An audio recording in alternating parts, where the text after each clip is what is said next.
Hi guys, I just wanted to put together this quick video to talk about how to use Excel to plot data from known solutions or solutions of known concentration and then use that to solve for the concentrations of an unknown from experimental measurements. Specifically in this video we have measured our concentrations in molarity, and we know that, and we're using the experimental measurement we're making is a density measurement. So these are salt solutions. So we know the molarity of sodium chloride in the solution, and we're measuring the density of it. Then, for the unknown, we'll measure the density of it, but what's unknown about it is we don't know its molarity. So we'll be able to use that density to calculate its molarity. Alright, so let's get started. You can see the data on the screen. I've intentionally not made it look pretty or labeled anything yet because I want to go through that process with you. The first thing you'd want to do is actually label what this data is. So I know from because I did the experiment, that this is molarity data. These are the molarities of my different solutions. And over here we have densities.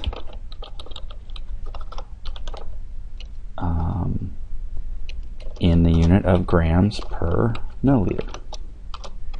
So one thing we can do quickly, you notice density's kind of overflowed its column. So you can actually resize the columns really easily by hovering over the area in between the columns and just double clicking, and that'll resize the columns to make it the right size for the information that's in there. Then you notice, especially in the density, you can also hover over and drag it if you don't like the way it resized it.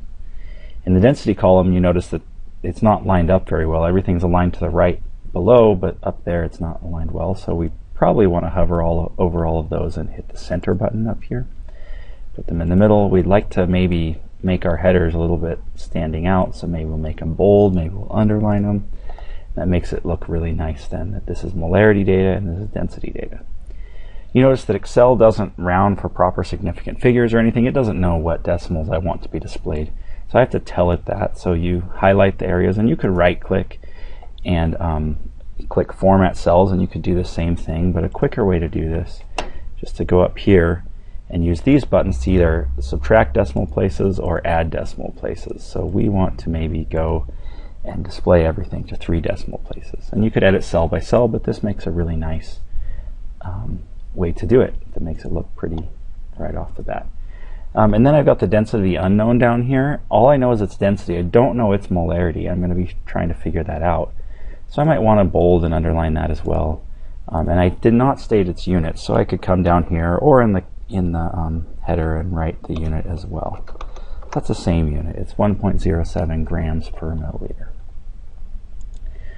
Okay, so we're good to go from there. We're ready to put our graph in. So the way to start putting a graph in is to highlight your data, and you can highlight the header, the column headers as well, or just the data. Excel actually tries to figure out what you intended from the column headers and copy that over onto the graph, but sometimes it doesn't do a good job.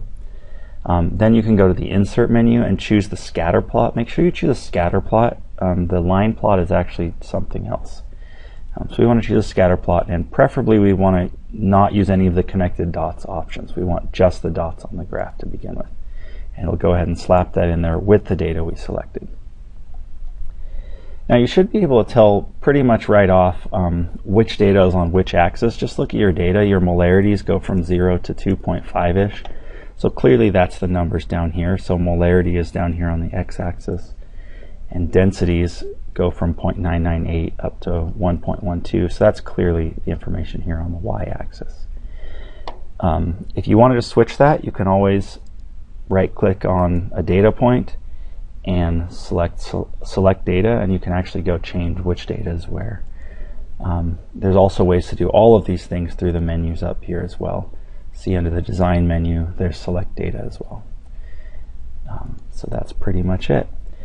So now we need to go ahead and format our graph. So to make it look pretty is not really that hard these days. New versions of Excel you don't have to do anything one at a time.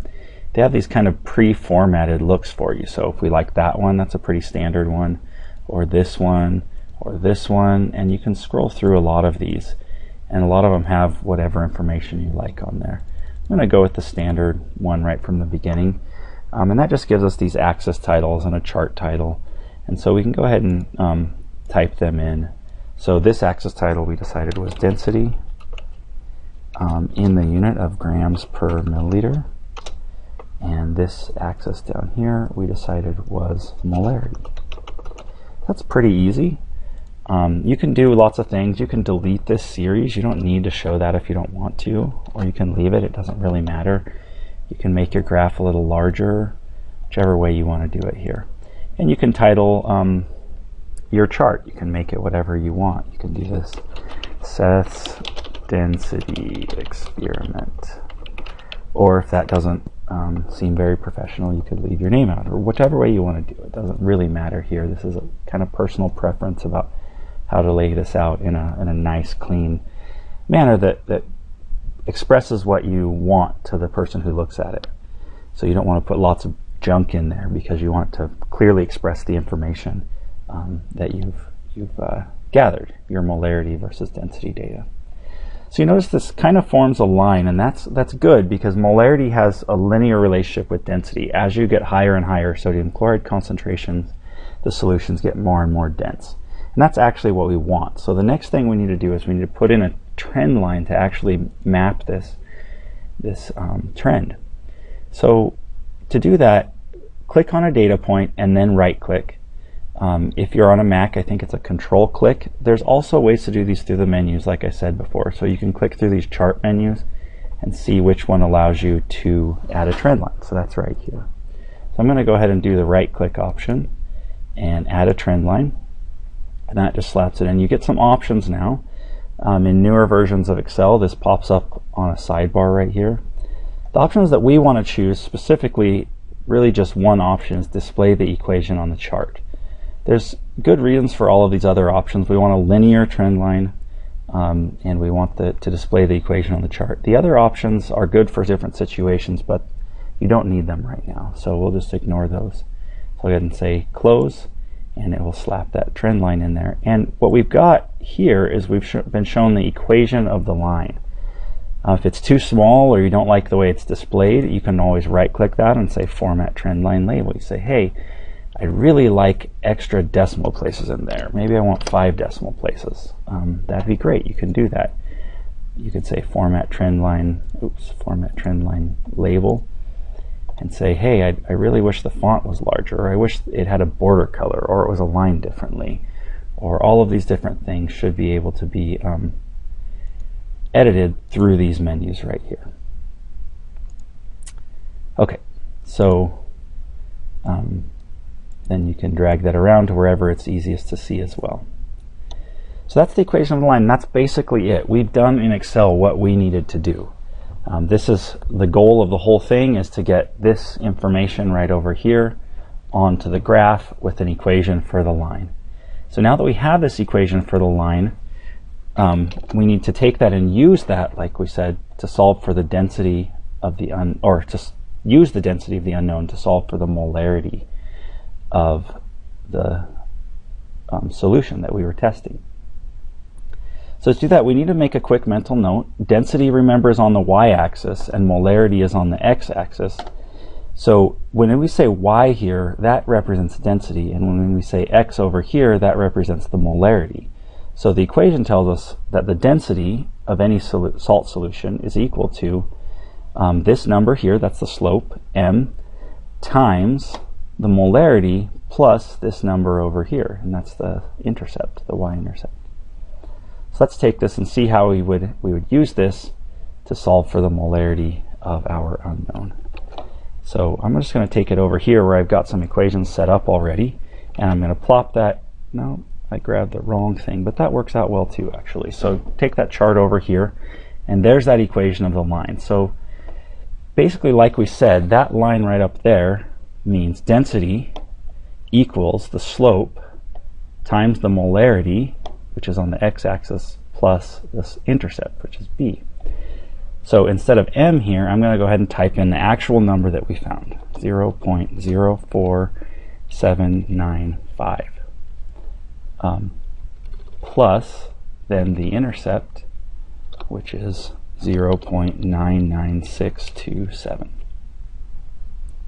So our equation is density equals 0.04795 times the molarity plus 0.99627. So density is equal to this times the molarity plus this.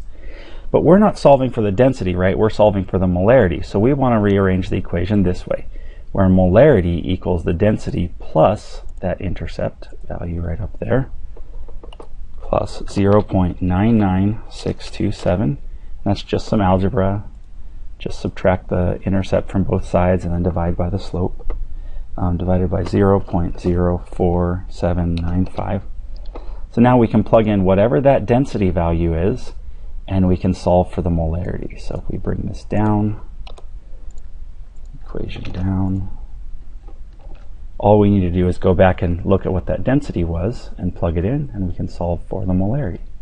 So that was 1.07 grams per milliliter. So if we come back over here, we'd plug in that for the density, 1.07. And from here, it's just plug it into your calculator and you'll know the molarity of your unknown. It's pretty straightforward, pretty simple process once you've seen it demonstrated for you.